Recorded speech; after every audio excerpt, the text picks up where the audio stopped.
Hello guys, in today's video I'm going to show you how to fix Steam games that crash during cutscenes or missions. Let's begin. Go to your Steam client, click on Library, and select that particular game you're having those crashes.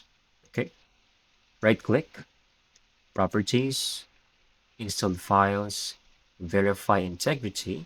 Okay, click this and it will scan all of your game files. It might take a while, but once done, it will show in here that some files were missing and installed incorrectly,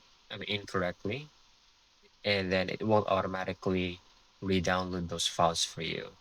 Once done, it will before that it will actually show how long it will take, like how many uh, MB the download will take.